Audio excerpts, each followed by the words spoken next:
Good morning, everyone. My name is a mouthful. Jennifer Garcia Bashaw is my name, and I and my family have come this morning from the Raleigh area. You guys want to wave? My husband Carrie's over here, and my boys Noah, Riley, and Isaac. And I actually teach at Campbell University, which is in Bowies Creek, North Carolina, and I teach New Testament and Christian ministry. And I don't know if you have met me before. I've been here before, but I have a strong connection to this church. I really love what you all are doing here. I love that you are looking at the sort of destructive and harmful ways that church has acted in the past and rejected that, and that you're moving forward in a new path to kind of see what spiritual community can look like. So I love what you are doing here. I'm also very close to one of your ministers, Blair. She's probably one of my dearest friends in the world, and so I'm very happy that she and everyone else have invited me here today. I have an interesting history, and I think actually some of you may share the same history with me, but I come from a Southern Baptist tradition. This is how I was raised, and Southern Baptist in Texas, which I think is probably one of the worst places to be Southern Baptist. I don't know, but I definitely was raised in that tradition, and I've had a long journey of trying to figure out how that affected me. And so recently, I've actually been thinking a lot about how conservative evangelical Christianity has shaped me, how maybe my view of God and my view of myself have been distorted by its teachings. And then through this process, I've come to many realizations, and there are actually more, I'm sure, that I need to explore. But I found that there's one that's foundational to all the rest. I've come to understand that at the very center of evangelical Christianity is a lie. The lie has been so thoroughly woven into church theology and church practices that we may never fully be able to disentangle ourselves from all of its threads. That lie is that God is a man. And our church structures all across America support that lie. They are thoroughly patriarchal and hierarchical, with men standing in for God at the head of most major churches, even the ones that claim to support women in ministry and gender equality. And let me give you an example of this. I do some work with a group called the Cooperative Baptist Fellowship, which is CBF is what it's called.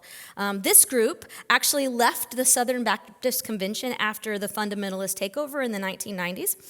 And they left over the issue of women in ministry, actually. So one of CBF's key values is that women are gifted for ministry, equally gifted with men, and that church leadership should not be limited to men. However, a recent study showed that only 7% of CBF churches have a woman in the senior pastor position. After 30 years of supporting women and egalitarianism, they have less than 10% of congregations who are ready for a female senior pastor. The patriarchal idea that men are more fit for church leadership is challenging to counter in our culture because it is so baked in. And even though we have made strides forward, we are still battling it, and we will have to continue to battle it. As the feminist theologian Mary Daly once said, when God is male, male is God.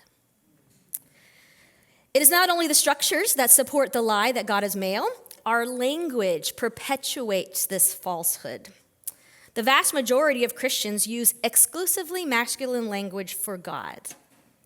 They use titles like Father, King, and Lord, and these fill all of our prayers and our songs too, so it's hard to stop that.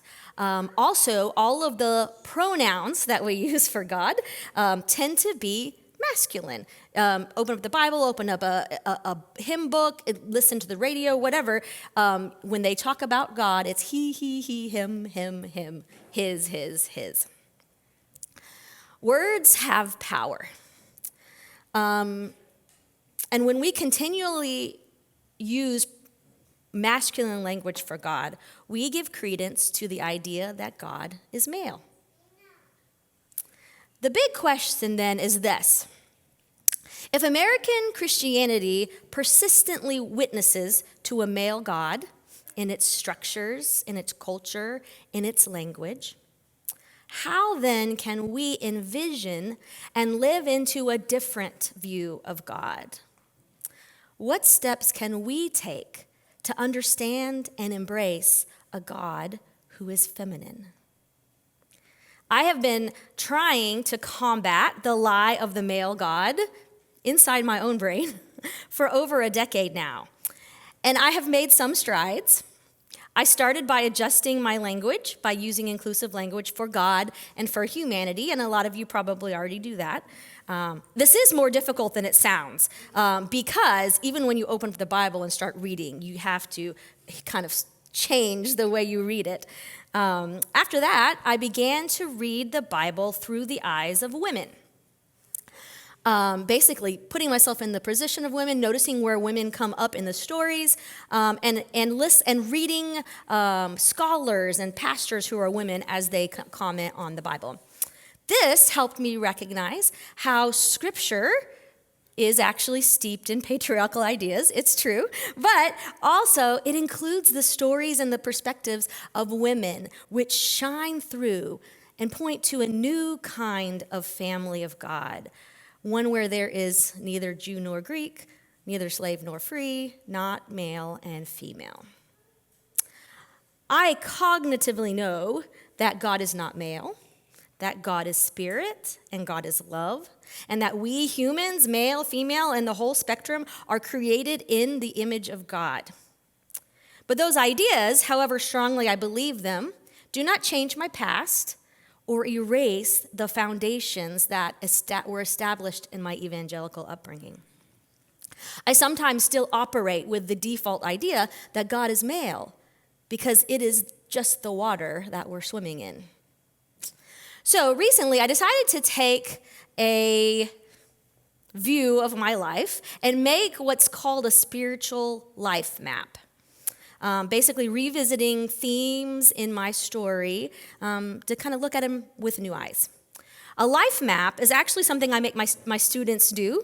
It involves reflecting on key moments, maybe events or maybe patterns in your life, and then looking back and thinking about how you felt in that moment and why you felt that in the moment.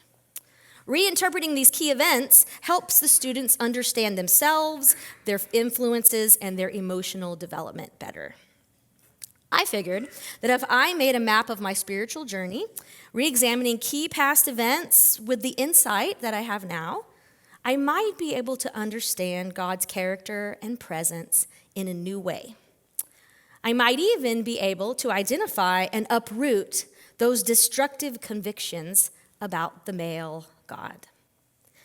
The first event in my spiritual map is actually one of my earliest memories as a child. So picture this, 5-year-old me kneeling down by my bed one night, crying and praying that Jesus would forgive me for my sins. And we called it Come Into My Heart. My family was stationed in Honolulu, Hawaii, and that morning, my kindergarten Sunday school teacher at the Baptist Mission had given us a rundown of the Romans Road. Are any of you familiar with the Romans Road? Okay, I see some of you. Okay, so it is a very particular, very narrow, prescribed way of describing salvation that's based in the book of Romans and kind of revolves around guilt and confession. So long story short, Mrs. Foster, my Sunday school teacher, her explanation of the gospel actually greatly affected me. When I had time to myself that night, I knelt down like I thought I was supposed to do, and I prayed the sinner's prayer, as they call it. As I process that event now, that moment that evangelicals would call my conversion, I can see the contradictions in it. On the one hand, the version of the gospel presented to me was a warped one. It was destructive, individualistic, and manipulative. Should a 5-year-old be made to feel so guilty for her sinful nature that she cries into her pillow? I think not. On the other hand, the gospel I heard, however distorted it was, changed something in me. It opened me up to experiencing God at a time when I desperately needed it. I did not grow up in an emotionally supportive family. All of my physical needs were taken care of, but my parents were emotionally stunted from their own childhoods. I figured out by the age of 5 that if I had negative emotions, I could not take those to them. When I had nightmares and woke up in terror, I did not go to my parents' bedroom for comfort. I handled it on my own. That is, until I was introduced to Jesus in the gospel. After that, I went to God for comfort. I prayed for courage and strength and peace and comfort every night. And every night, I felt them. I poured out my fears and my concerns to God, and those sacred conversations became my safe place. The love and support I felt when I prayed was like a tangible presence that surrounded me. God showed up in a way that was very different from the toxic gospel message that I had initially received. I experienced God not as an angry, vengeful judge ready to condemn my pre-adolescent sin, but as a loving parent, a nurturing mother, giving me the support I needed when my own family could not do that. It makes sense then that the church would later become a surrogate parent to me. This is not one event in my spiritual life map, but a series of events that indelibly shaped me. Throughout my adolescence, I went to every single Southern Baptist activity possible. I sang in the choirs, and I went to the Bible studies, and I went to Disciple Now weekends. I don't even know if you know what that is, but mission trips, everything. I cannot tell you how many cringy sermons and youth talks I sat through. The whole time I was being raised by the church, though, I maintained my own personal connection to God through prayer, and I read the Bible for myself. I was a big reader of literature, and so when I would pick up the Bible, it was just natural for me to apply the literary methods I learned by reading literature to the Bible. And because I read the Bible so closely, I noticed when preachers and youth ministers taught concepts that did not seem to gel with the Bible. I also noticed that the way the pastors showed up in the world did not always follow the way Jesus lived his life. They seemed preoccupied with things like power and control and authority, while Jesus was concerned with humility, self-giving love, and serving the marginalized. In fact, when I thought about the people whose lives fell in line with Jesus' ministry, it was the women in the church who displayed God's love the most. They impacted me greatly. Though these women never spoke from the pulpit, that was not allowed, they worked behind the scenes. They taught the love of God in Sunday school classes. They did the work of justice in the communities. I definitely experienced God in my years growing up in the church. But it wasn't through the male pastors who butchered the Bible and their sermons and acted more like the crucifiers than the crucified. I experienced God and the witness of women. The irony of this is that evangelical churches claim to be biblical in their theology and practices, but the most biblical part of my church life came from the unofficial presence of women ministers, something evangelicals continue to oppose.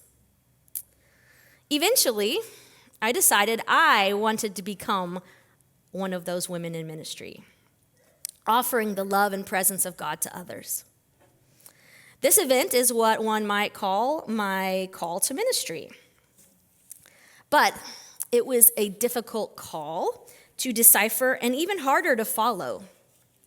At Baylor University, when I announced that I would go to seminary, many of my fellow students tried to convince me that I had heard God wrong. Women shouldn't train to be pastors, they said. If they can't be the head of the household, then surely they can't be the head of a congregation.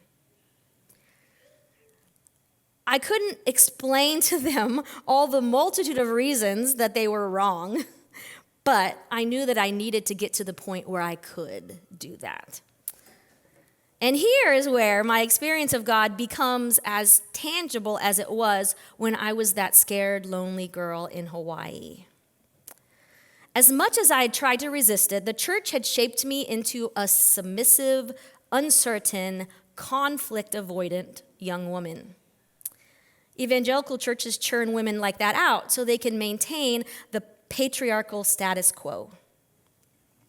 But during college, a fire was lit in me that no conservative Baptist could quench. My determination to go to seminary doubled against the opposition, despite the fact that such subversion went against my upbringing. That, I believe, was the empowering, tangible presence of God, urging me to shed my shell of evangelicalism and to follow my calling. So I did that for a while, studying on the graduate level and serving in Southern Baptist churches as, wait for it, children's minister and assistant youth minister, the only positions that were open to me. But as soon as I realized that the stained glass ceilings of Texas Baptist churches were indestructible, I decided to move to California and get my PhD in New Testament. It was easier to pursue an academic career as a woman than it was to try to become a pastor as a woman. Through my years of study, my understanding of the character of God grew.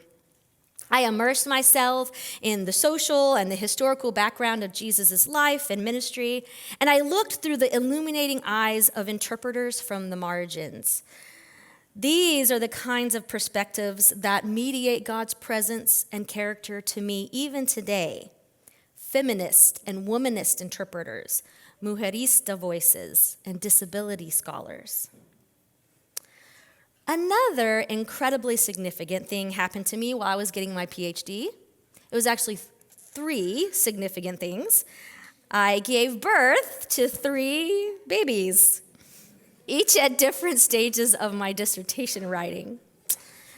And through the process of growing human life inside of me and feeding those babies with my own body, I came to understand the divine in a way that far surpassed anything that I knew before. As a mother, I participated in the vocation of God, creating and nurturing and sacrificing my very self for these little humans that I loved so much. Through pregnancy and breastfeeding, I realized that it is at the core of the nature of God and humanity to bring forth life and to sustain that life with comforting presence and love.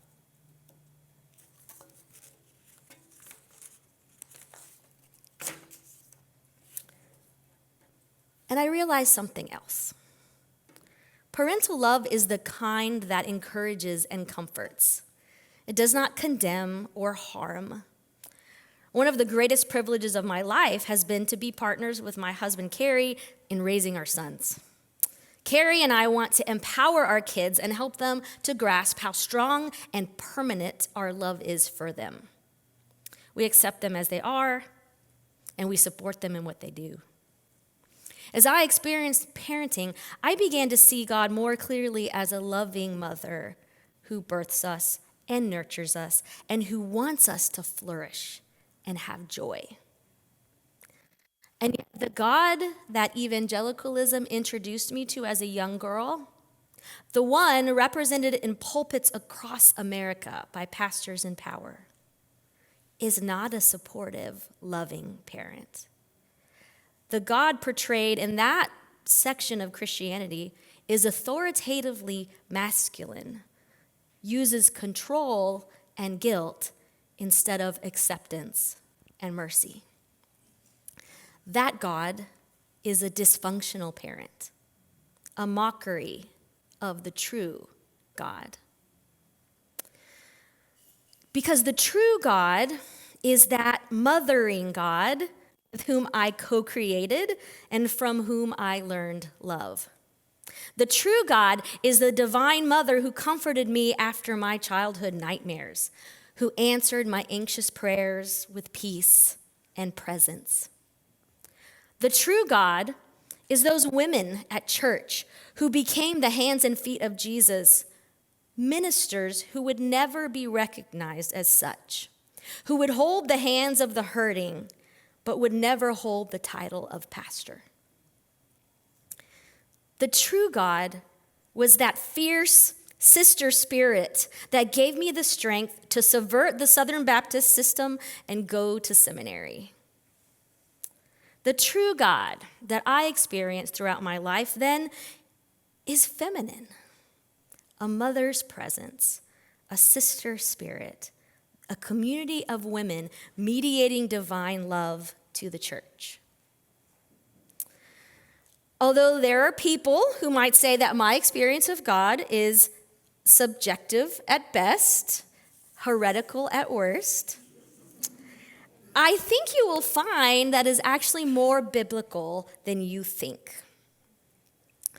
It is more biblical than a vindictive male God who demands the sacrifice of his son. It is no accident that the Gospels narrate the importance of women at the cradle, the cross, and the tomb. Women are the divine presence for Jesus at his most sacred moments. John the Baptist and the apostles might get top billing, but it is the women who mediate God's love and presence to him. When Mary gives birth to him, nurses him, and raises him, she is the life-giving God who nurtures. When the women from Luke support Jesus' ministry financially, they are the God who provides. When his mother and the women disciples stand vigil at the cross, they are the God who has not forsaken Jesus, but remains. When Mary Magdalene comes to the empty tomb, she is the God of persistent presence, meeting the risen Jesus where he is and taking his resurrection light into the world. Yes, we do come to know the character of God through the person and teachings of Jesus. But we also see God in the women who surround Jesus with their presence. It's a divine balance, you might call it. So I want to extend an invitation to you today, not the kind of invitation that I would have in my Southern Baptist church where you would have to come forward and kneel at the front, not that kind of invitation. My invitation is for you to seek the divine in the feminine. You have a pretty good start here. I think the series that your church leadership has come up with, if not for a woman, is putting you on the right path. But these are things that we also have to do for ourselves, right? The Bible has been written and translated and commented on and preached by men for most of history. So most of us has experienced God exclusively as masculine. We must change this. We must speak about how mothers participate in the sacred task of creation. We must apply the insights of women scholars and preachers. We must raise women's voices. We must ordain women pastors. We should use feminine language for God regularly. The church is in the season of Advent, a time to anticipate the miracle of the incarnation. Jesus is our focus, but until we get to his birth, he is not the main character of the story. Mary is. Once the angel visits Mary and she willingly agrees to follow God down the path of parenthood, she becomes the presence of God, the main voice for the divine. She prophesies about God's character and salvation in the first chapter of Luke. She houses the divine presence inside her body. She shows us what divine love and sacrifice looks like. Focusing on Mary this Advent season is just one way we can look at the feminine divine. But one more thing you can do. I invite you to do a spiritual life map. Just revisit the key moments in your spiritual journey and discover how it is that God has showed up for you. I imagine you might discover, as I did, that even though our structures and our culture and our language portray God as male, we have all experienced the divine feminine. We just didn't have the words to express it, and now we do.